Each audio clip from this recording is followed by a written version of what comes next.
Salam Oase, obrolan santai Elsa.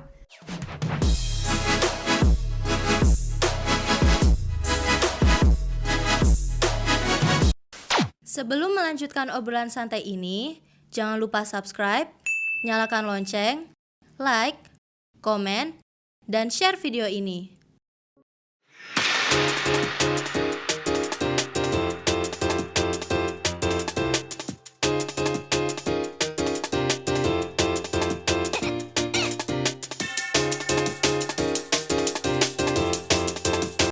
Assalamualaikum warahmatullahi wabarakatuh. Salam Oase. Kembali lagi dengan saya, Dr. Elsa.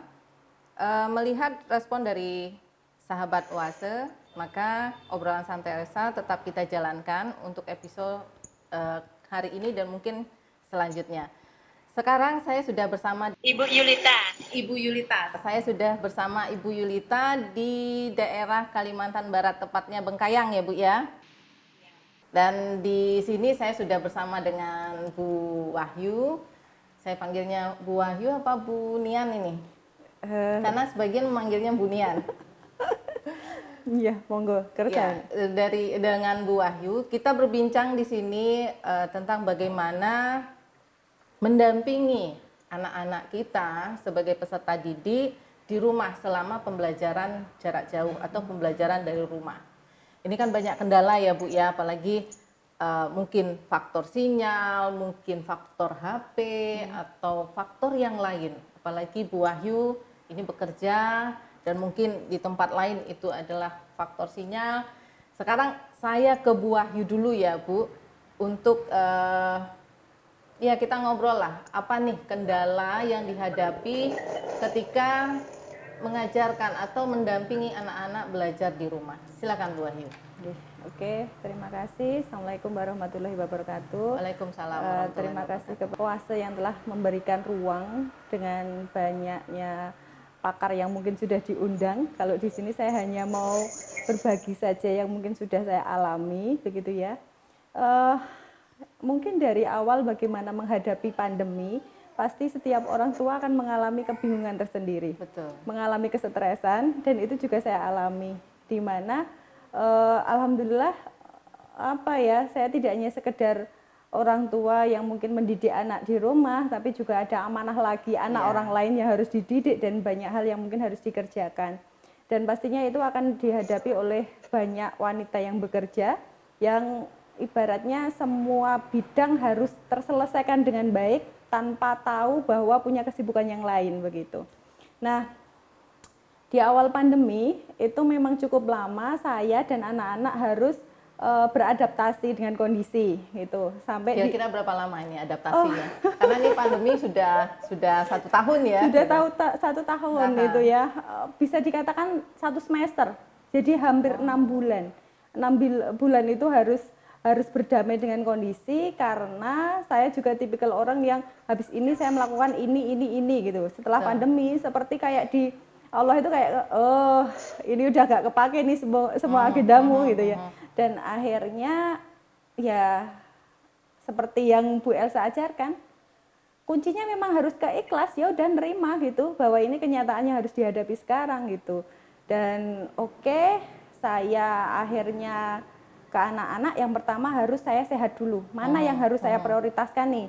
Anak, pekerjaan, atau memang sekarang saya juga masih amanah sebagai mahasiswa. Jadi 3 hal yang memang cukup berat dan harus dibagi semua ya. Harus dibagi Anak, semua ya. pekerjaan dan sekolah. Sekolah ya. Dan ibu rumah tangga. Ya, 4 berarti ya. 4. Ya, itu seperti itu. Jadinya ya sudah, ke anak pun akhirnya saya turunkan grade. Di mana memang kendala di saya sendiri gitu ya, ketika TK anak saya itu belum menguasai membaca, menulis, berhitung secara lancar karena ya faktor saya kurang mendampingi, kesibukan saya dan sebagainya seperti itu. Jadi dengan adanya pandemi seperti Allah itu dibenturkan gitu bahwa selama ini kamu ngapain, seperti itu ibaratnya. Akhirnya ketika langsung masuk kelas 1 itu langsung anak mengalami kebingungan karena kan sudah langsung tema 1, tema 2, tema 3. Apalagi di kelas 1 itu sebenarnya kan dasar ya. Nggih. Ketika itulah anak mulai mengenal membaca, Betul. berhitung. Nah, Nggih. ini strateginya seperti apa? Nah, itu seperti Karena itu. harus di rumah loh, itu kan Iya. baru langsung di rumah kan. Iya. Nah, Jadi itu seperti apa? selama kelas 1 semester itu kan di sekolah masih ada kegiatan untuk ekstra 3M, membaca, menulis, berhitung. Nah, semester 2 kan harus full di rumah itu. Alhamdulillah kami ada dimudahkan mungkin ya. Iya. Ada sinyal, Sinyal. anak bisa belajar pakai laptop, HP pun juga ada gitu. Tapi juga banyak kejadian-kejadian yang belajar di Zoom di laptop, di kamarnya. Ketika saya lihat ternyata dia main game di sini di HP-nya. Zoom-nya dimatikan videonya. Ya udah, Wah. audionya di sini dia main game gini. Itu saya ya bukan ke anak tapi ke salah saya di apa ya sehingga anak seperti itu gitu. Udah oke. Akhirnya saya komunikasi ke guru. Iya, Mbak Naura sering mematikan video Bunda, sering ini Bunda gitu. Akhirnya setelah itu sudah jadi masih proses kelas 1 yaitu akhirnya langsung kayaknya nggak bener ini saya gitu. Meja belajar saya taruh di samping meja kerja saya. Karena di jam saya kerja kan anak juga belajar. Betul. Oke, jadi saya kerja, anak belajar dan tidak boleh pakai headset. Sehingga saya bisa mendengarkan pelajaran itu apa gitu. Sehingga udah sambil tiduran, sambil ini. Habis itu saya memahami anak saya lagi, mendapatkan anak saya lagi bahwa ternyata dia bukan tipikal yang saya melihat, menyimak, enggak. Tapi dia harus Beraktivitas ini yang lain. betul. Sama ini fungsinya buat saya apa? Kenapa saya harus melakukan ini? Bermakna tidak. Ya, Nah, gitu. berarti kan kontekstual ya. Jadi ketika melakukan apa, dia tahu tujuannya, seberat apapun akan dia lakukan. Tapi kalau seringan apapun tapi dia nggak tahu tujuannya, apaan sih ini kayak gitu, gitu sih. Dan akhirnya ya kita berbicara, anak sudah saya kasih oke, ada HP gitu ya. Oke, boleh main HP, tapi yuk nulis dulu gitu. Jadi lebih ke mau nggak HP? Oh mau Bu, tapi nulis dulu. Bukan kamu nulis dulu ya baru HP, enggak, saya balik. Jadi hadiah dulu yang saya tunjukkan, baru apa Berarti yang harus dia reward-nya lakukan. dulu. Iya, Baru nanti anak melakukan sesuatu yang berkaitan dengan pembelajarannya. Seperti betul, itu. iya. Oke. Jadi saya suruh dia menulis, habis itu membaca. Walaupun yang dia tulis dia baca belum tidak masuk ke pelajarannya.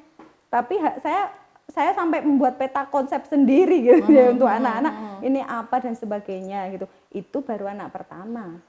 Belum anak kedua. Belum anak kedua itu banyak lagi Iya, gitu yang oke akhirnya gitu. Akhirnya alhamdulillah dia udah bisa menulis. Saya suruh sebelum tidur nulis dulu, nulis halus, ada buku halus dan sebagainya. Saya suruh nulis kegiatannya hari ini apa.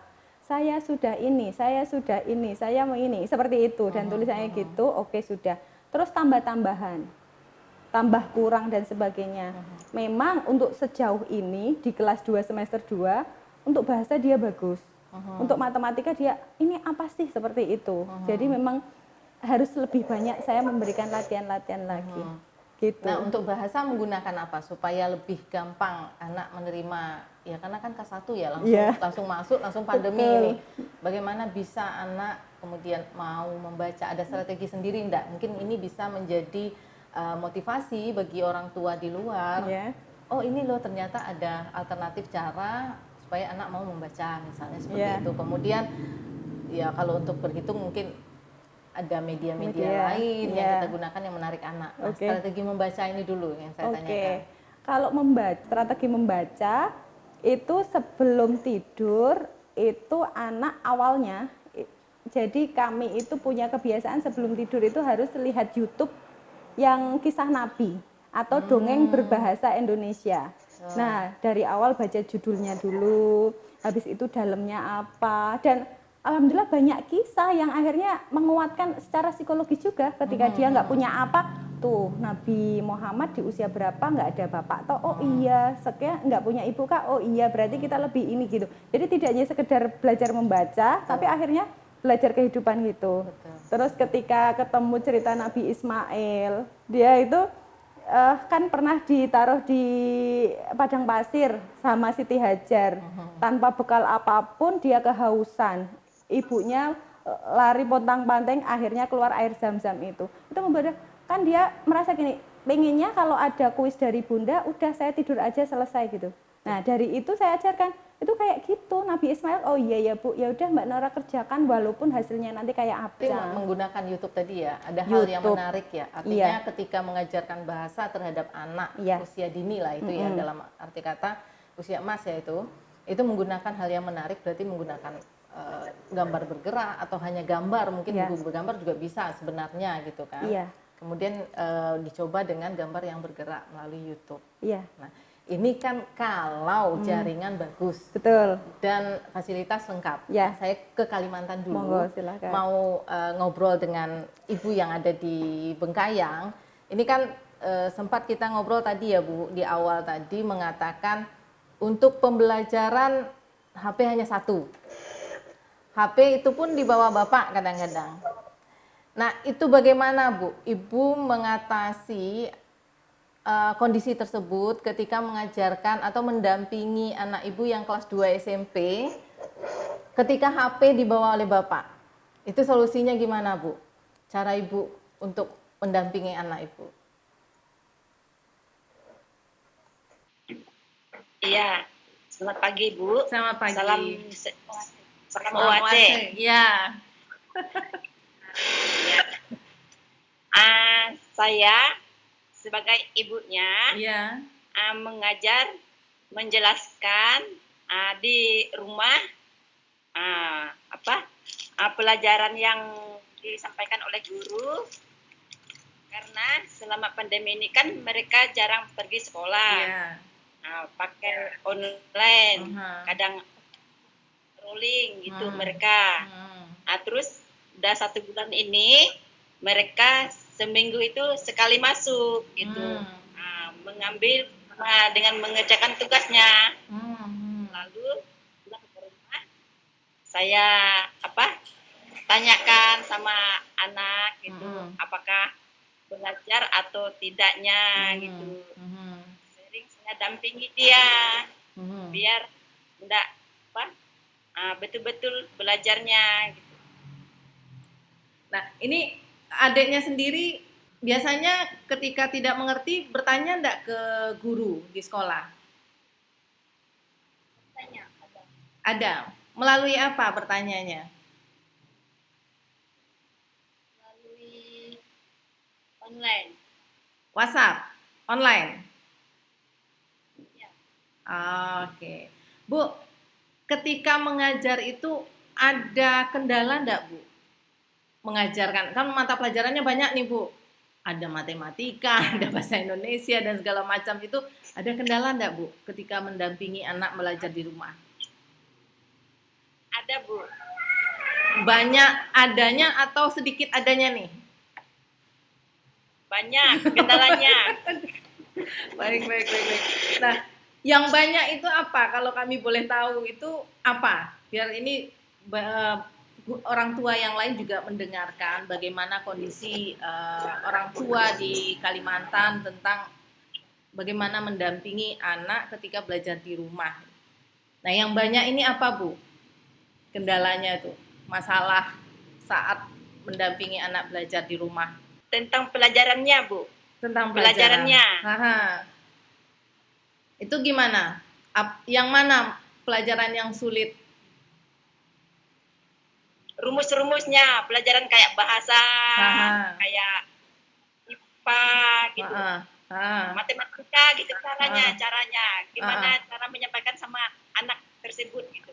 Oke. Karena kan kita sebagai orang tua kan belum paham cara rumusnya. Gitu. Nah, kalau Ibu nggak tahu, kemana Ibu bertanya biasanya?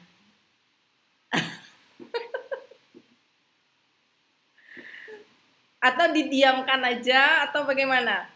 Tetangga. Ke tetangga?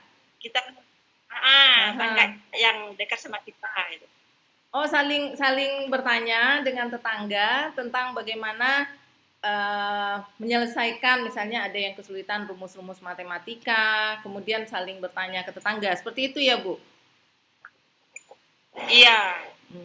Kadang kita suruh anak tuh nanya gurunya juga gimana gitu, anukan sama gurunya gitu, cara menjelaskannya. Kemudian Bu, itu kan tadi kalau misalnya tentang eh, bahasannya ya atau materi pelajarannya yang sulit dimengerti oleh ibu, begitu juga dengan putri ibu gitu. Nah, kalau sinyal bagus tidak di situ, Bu? Kurang bagus. Lancar enggak ketika daring? Ketika online? Enggak Enggak lancar. Enggak Ya, lancar. kadang putus-putus. Oh, oke. Itu biasanya pakai apa online-nya? Pakai apa, Dek? Online-nya gurunya biasanya? Pakai Zoom? Oh, pakai WA. Video call? Oh, video call. Oke. Ini kita bisa melihat bersama nih Bu Wahyu ya, kondisi seperti ini. Iya. Bagaimana sinyalnya Betul. terpaksa harus pakai video call ya. Betul. Nah, jauh berbeda dengan apa yang kita rasakan di Benar. yang sinyal bagus, mungkin fasilitas gampang. Ini kita dengarkan HP cuma satu. Itu kalau dibawa Bapak gimana belajar? Pinjam HP tetangga. Sama teman gitu. Oke. Berarti anaknya ke tetangga Belajar gitu. kelompok. Oke, berarti Belajar kelompok. kenapa? Belajar kelompok. Oh, belajar Minta. kelompok. Belajar Oke. Iya. Baik, berarti adik ke tetangga belajar kelompok dengan teman-temannya menggunakan HP teman-temannya mungkin ya untuk menerima pelajaran dari sekolah. Seperti itu ya, Bu? Ya. Luar biasa, luar biasa. Itu kapan aja? Siang, pagi, atau malam ke tetangga? Siang biasanya karena kan cuaca tidak memungkinkan kalau Oke. malam tidak diizinkan soalnya kan jauh-jauh jaraknya. Berapa Cuma jauhnya, tinggal- Bu? Ini tetangga bukan sebelah-sebelahan ya, Bu ya, kalau di sana ya. Tetangga jauh-jauh ya jaraknya ya. Ya. Berapa kilometer biasanya, Bu, jaraknya? Atau berapa ratus meter? Kayaknya 15 meter gitu. Ada yang 15 meter, yang dekat ya berarti. Ya. Ada yang jauh juga. Ya. Jauh. Biasa pakai sepeda. Pakai Hmm. sepeda. Itu masih ada hutan seperti itu atau sudah banyak rumah? Sedikit aja rumahnya bertumpuk-tumpuk itu. Oh. Masih ada hutan, masih. Jadi adek ini bersepeda melewati hutan ke rumah temannya. Ya. Luar biasa, luar biasa. Selain kasus tadi, adik yang di Bengkayang itu belajar ke tempat temannya yang berjarak sekian meter, harus bersepeda melewati hutan. Ada juga kasus di daerah Kalimantan peserta didik itu sendiri. Yang buat kursi lah apa?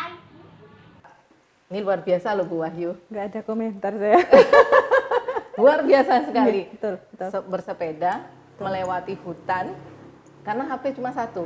Ketika HP itu dibawa oleh Bapak, pasti Iya. Bapak selalu bawa HP ya karena Iya. beliau bekerja Iya. seperti itu. Kemudian itu pun tidak menjamin sinyal baik. Betul. Sampai sana hujan. Nah, sampai sana hujan. Atau mati listrik. Nah, itu. Ya, Ini luar biasa sekali. betul. Artinya ketika kita di tempat yang alhamdulillah dalam kondisi yang baik ini ya, Iya. sangat baik mungkin ya Betul. dibanding keluarga yang lain Betul. di tempat yang lain. Ini Betul. salah satu contoh di Bengkayang saja kan. Ya. Tadi katanya enggak ada komentar ya. Saya mau Oh, menanyakan boleh, komentar. Gimana nih Gitu. komentar Bu Wahyu?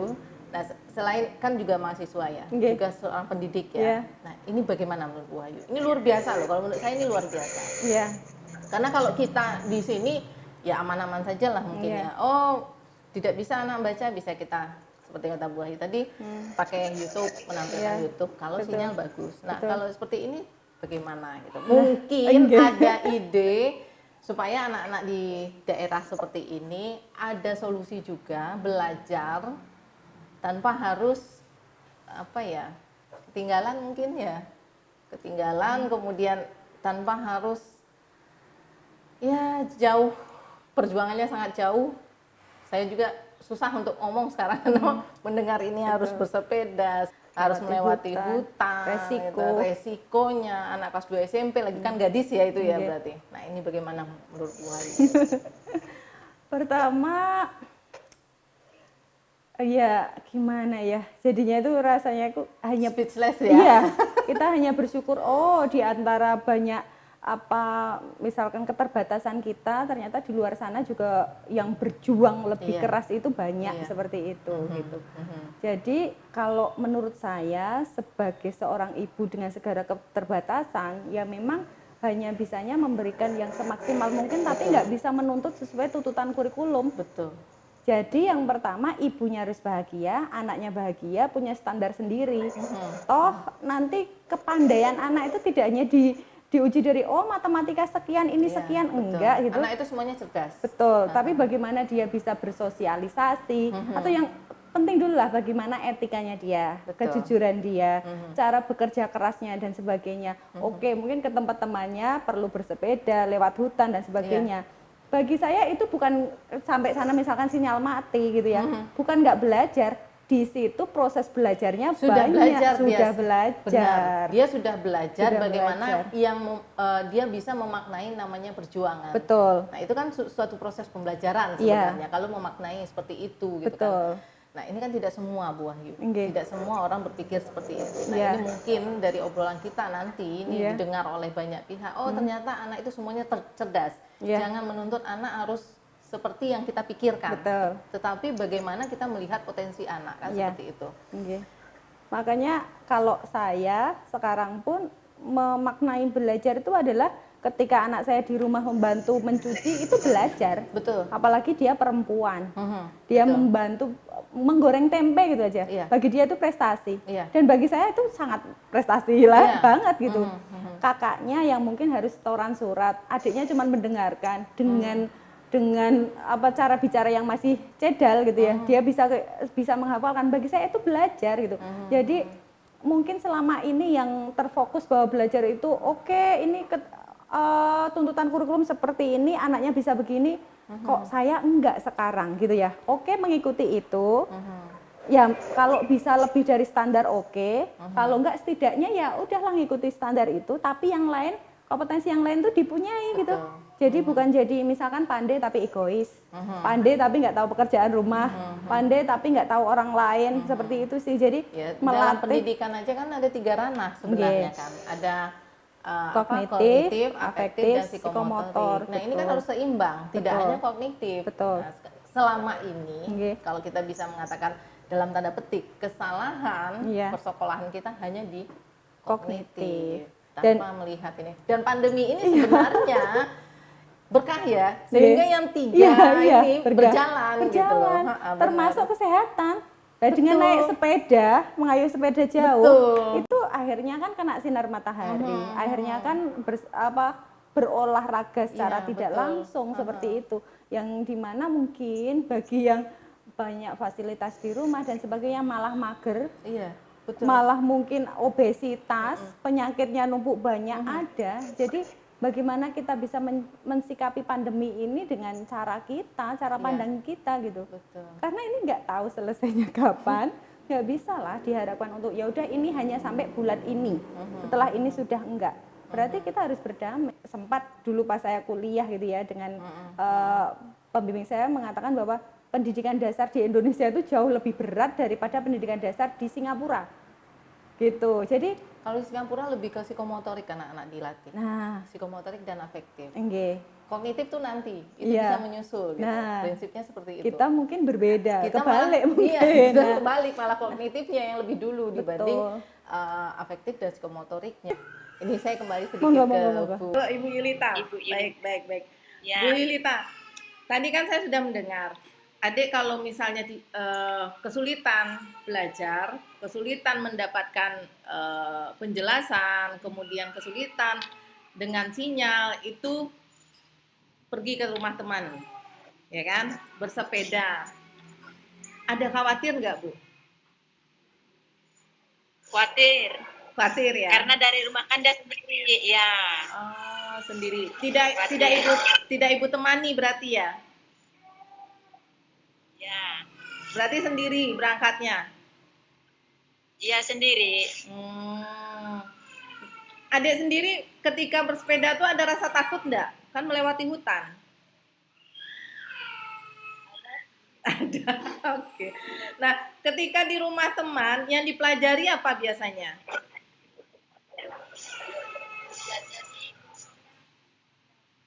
Matematika, Oh, matematika. Terus matematika tentang apa biasanya, Dek? tentang rumus-rumus kubus. Oh, rumus-rumus kubus. Oh, kelas 2 itu masih di kubus ya, tentang rumus-rumus kubus. Nah, itu biasanya menggunakan apa? Hanya pakai buku? Ya, Nggak ada media yang lain? enggak. Enggak. Nah, ini Bu, ketika di rumah, kan Ibu juga harus mendampingi anak nih ya, dan harus juga mengerjakan pekerjaan rumah. Repot tidak, Bu? Ya, repot. Membagi waktunya bagaimana, Bu? Kalau kerja rumah pagi-pagi kan karena kan anak-anak kan siangnya kita mendampinginya gitu. Belajar siangnya gitu. Jadi pagi itu pekerjaan rumah, siang mendampingi anak belajar. Ya, Kalau tugas-tugasnya itu dikumpulkan melalui online atau anak mengantar, Bu? terkadang pakai online, terkadang dia diantar ke sekolah. Oh, diantar ke sekolah. Kalau Nah. kalau gurunya kasih tahu diantar gitu. Kalau diberitahu diantar gitu. Nah, kalau saya boleh tahu, jarak rumah ke sekolah berapa jauh, Bu? Sekitar setengah kilo. Oh, sekitar setengah kilo. Itu Adek dengan apa? Sepeda? Sepeda. Perginya sepeda. Nah, kalau boleh tahu nih, Bapak itu jarang di rumah, Bu? Iya, jarang. Bapak bekerja. Ya. Nah, biasanya Ibu mendampingi adik itu hanya Ibu atau kadang-kadang juga Bapak? Kalau pas bapaknya ada waktu gitu, baru dia mendampingi anaknya. Biasanya yang diajar Bapak apa, Bu? Kadang bahasa Indonesia. Kalau Ibu matematika. Merangkap. Oh, merangkap. Kadang-kadang bahasa Indonesia, kadang-kadang matematika gitu. Merangkap pokoknya tugas-tugas yang dikasih gurunya tuh. Saya belajar juga. Jadi guru semua mata pelajaran berarti ya. Hebat berarti ya, Bu ya. Hebat berarti. Nah, kalau Ibu di rumah jadi guru semua mata pelajaran. Ya guru matematika, ya guru bahasa Indonesia. Hebat berarti, Bu. Baik, saya ke Bu Wahyu sebentar ya, Bu ya. Ini Bu Wahyu kan dengar ya. Iya. Ini semua orang tua menjadi guru semua mata pelajaran di rumah. Nah, ini bagaimana Bu Wahyu menyikapinya gitu. Betul, berarti hikmah pandemi adalah mencerdaskan kehidupan bangsa. Dari orang tua sampai ke anak-anaknya. Gitu, mencerdaskan kehidupan bangsa. Ya, karena saya juga mengalami 3 minggu terakhir gitu ya, ada ponakan diantar ke rumah. Jadi saya punya murid kelas 1 SMP, kelas 4 SD, kelas 2 SD sama PAUD. Ya, Berarti komplit. Gitu. Jadinya ketika yang kesulitan sih bahasa Arab ya, jujur aja gitu. Yang lain ya alhamdulillah karena mungkin basicnya pendidik ya oke, jalan. Nggak bisa membayangkan ketika profesi yang lain. Yang mungkin tidak pernah bersentuhan dengan dunia pendidikan seperti Bu Wahyu gitu kan. Itu kan sangat sulit dan terpaksa harus menjadi guru semua mata pelajaran dalam tanda petik gitu. Nah, ini kan luar biasa. Iya, sama yang tadi ke sekolah mengambil tugas dan mengantar tugas. Mengantar tugas. Itu tidak hanya di luar daerah. Di sini juga terjadi. Di sini juga terjadi bukan membedakan kelas sekolah-sekolah ya, tapi kebanyakan di sekolah tertentu atau negeri gitu. Jadi diberi tugas, silahkan dikerjakan di ini gitu. Kalau di anak saya, alhamdulillah memang agak repot sih, yang akhirnya saya nggak bisa bekerja di kantor. Karena itu tadi, beda ruangan aja dia yang dibuka udah berbeda gitu. Udah Apalagi, game ya? apalagi saya tinggal kan begitu. Itu ya, itu tekanannya malah lebih banyak dari versi mereka. Saya pun kadang kan merasa, ini habis ini setor surat, habis ini pelajaran ini Zoom, tekanan oke. Tapi kan setelah Zoom kerjakan, kirim e-learning selesai, udah clear. Tapi kalau ini tugas ngambil ke sekolah, habis itu kerjakan di rumah, habis itu ngirim lagi. Kan mengambil itu juga resiko kan, pandemi. Betul. Terus dari kertas ke kertas dipegang ke pegang juga Udah lesek. iya. Kemudian resiko Maksudnya kan pandemi, kita ya. resiko pandemi. Proses mengerjakannya pun juga bukan hal yang mudah, karena kan ada proses belajar dulu orang tuanya, Betul. baru mengajarkan, Anaknya. memahamkan. Tidak bisa dengan emosi. Betul. Anak itu pertama yang dipercaya guru, otomatis kita itu harus menunjukkan bahwa kita bisa dipercaya kayak gitu. Yang kedua, orang tua kan jatuhnya banyaknya ke emosi ya, karena itu tadi, wah habis ini saya mau bersih-bersih, mau apa, yang tadi mungkin ibu kan pagi mau melakukan pekerjaan apa, rumah, terus betul. siang harus menemani anak belajar, mungkin sore apalagi gitu Iya, kan. Ya seperti memang capek itu. mungkin ya. Iya, jadi mungkin setelah pandemi ada tes psikologi orang tua gitu ya. Jadi bisa membandingkan kondisi sebelum pandemi dan setelah pandemi gitu. Seperti itu sih. Jadi banyak tidak hanya di luar kota, di luar daerah, di luar Jawa, tapi di Jawa pun juga sama yang seperti itu. Banyak, masih Iya, banyak. masih Masih banyak kasus karena masih nggih, banyak. kendala masalah Sinyal sinyal mungkin terutama. oke, tapi pembelian pulsa itu loh ya. Susah, iya. Iya, pembelian Kan pulsa. apalagi semenjak pandemi ini kan banyak yang mohon maaf tidak lagi aktif Betul, bekerja nggih. gitu kan. Kemudian bagaimana harus membeli pulsa, tidak usahlah membeli pulsa untuk Iya. kebutuhan pokok sehari-hari itu kan Betul. menjadi persoalan ya, Iya. apalagi harus menyiapkan pulsa. Iya. Nah kalau ini masih satu, kalau 1-2 masih mungkin. Iya. Ya sekitar beli 50.000, tapi 50.000 banyak loh sekarang itu, Banyak, iya. banyak. Nah kalau misalnya punya anak 4 saja, Iya. taruhlah 25.000 lah, anggaplah Iya. ya pulsa yang 25.000, dikali 4 udah 100.000. Iya. 100.000 ini kan bisa untuk belanja keperluan Betul. bahan pokok. Kalau saya gini, dari ini yang timbul masalah adalah ketika anak memegang HP, bisa nggak kita memastikan bahwa anak itu belajar? Nah, Nah, itu kontrol dia. itu yang bahaya. Itu yang sering Karena layarnya kecil, beda iya, laptop. nggak bisa, walaupun di dekat kita kadang-kadang mau ngintip pun dia udah gini, udah Betul. udah Udah terlihat ganti. lah, iya udah dia cepet Iya. menggantinya tuh cepat. Atau Betul. kadang-kadang dia ginikan saja kita udah nggak bisa melihatnya kalau layarnya Betul. kecil seperti Nah, itu. itu. Apalagi kalau anak sekarang kan lebih canggih dari kita ya. Betul.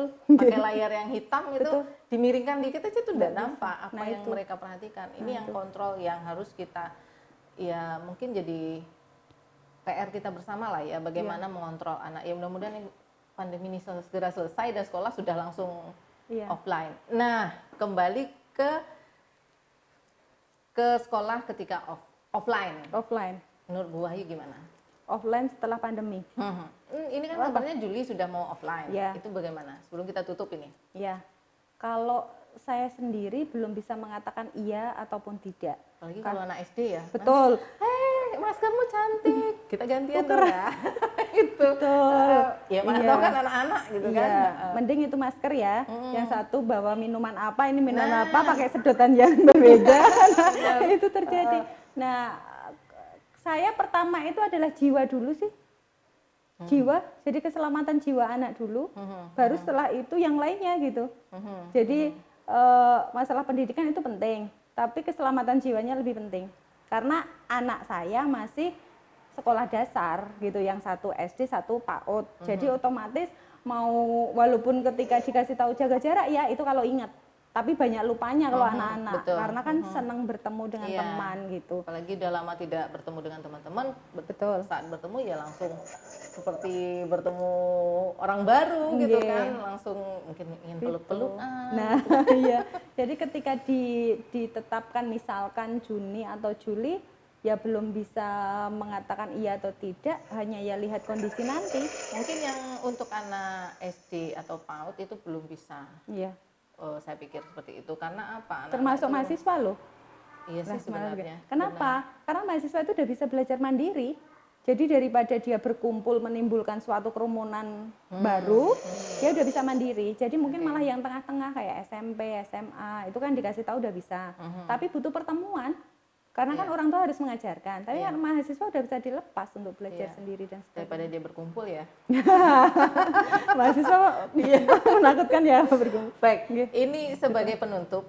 Tadi kan Bu Wahyu menyampaikan peta konsep ya. Oh ya, Apa sih peta konsep yang mungkin tanda petik Bu Wahyu ciptakan sehingga bisa mengajarkan atau membagi waktu lah untuk mendampingi anak-anak belajar di rumah. oh ya. Sebagai penutup, kemudian berikan sedikit kata-kata semangat bagi teman-teman sahabat OAC di luar, sebagai orang tua, bagaimana terus mendampingi anak dalam masa pandemi. Semoga pandemi segera selesai. Gitu. Silakan. Pandemi ini adalah cara Allah untuk mengajarkan kita berhenti sejenak untuk melihat diri sendiri. Betul. Jadi selama ini mungkin sudah sibuk mengikuti dunia, lari bersama dunia, dan sekarang tolonglah berhenti dan lihat di sekitarmu. Nah, akhirnya saya menemukan peta konsep yang itu tidak langsung ketemu, tapi harus ketemu masalah dulu. Oh ya begini ya, begini itu. Dan itu yang menjadi goal setting saya terhadap anak-anak. Yang pertama adalah etika sopan santun. Mau sepandai apapun, ketika dia nggak punya etika, nggak punya sopan santun, bagi saya nol. Jadi sekedar mengajarkan hal yang kecil, kakak ke adiknya bagaimana, adik ke kakaknya bagaimana. Walaupun ketika saya tahu ketika saya concern di situ, biasanya Allah akan menguji di situ malah. Coba kamu bilang kayak gitu, anakmu kayak apa, kayak gitu. Jadi oke lah, Bismillah seperti itu. Satu, yang kedua adalah agama.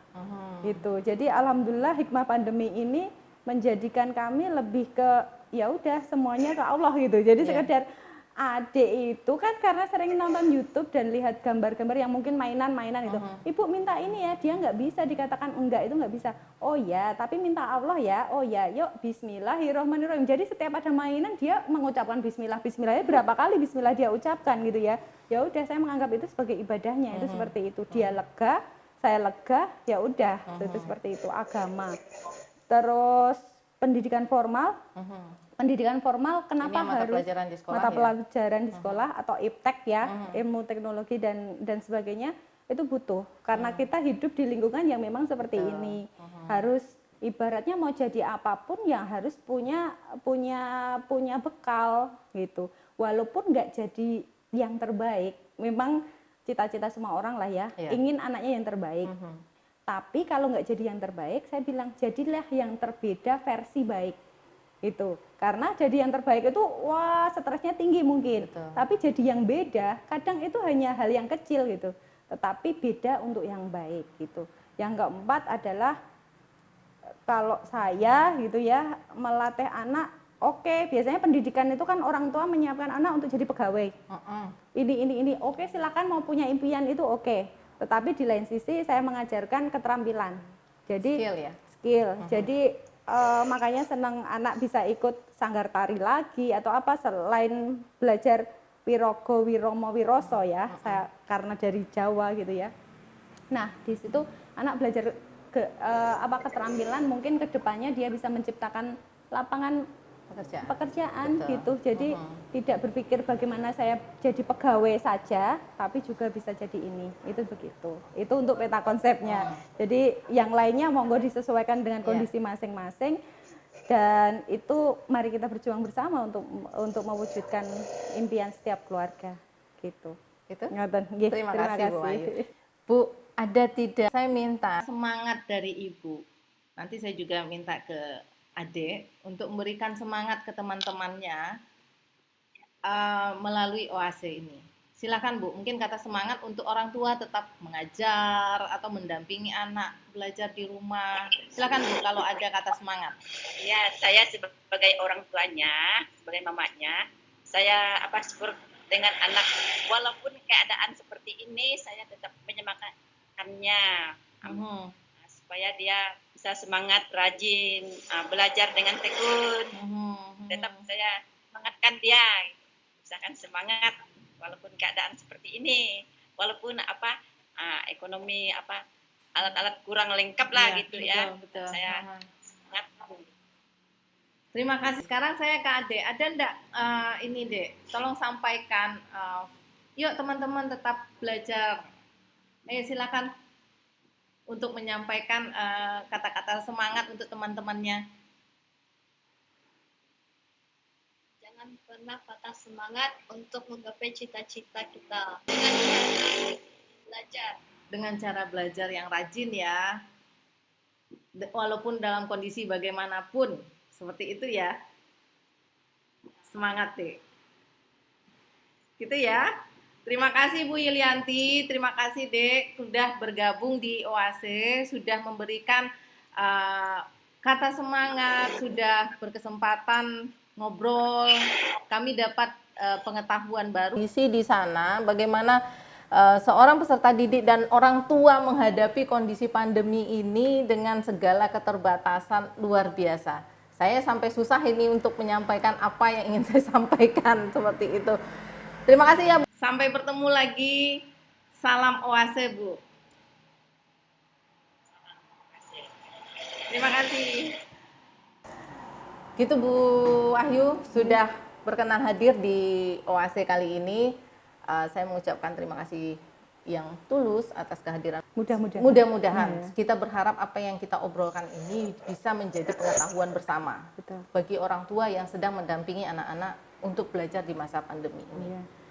Demikian, terima kasih. Salam OASE. Salam OASE.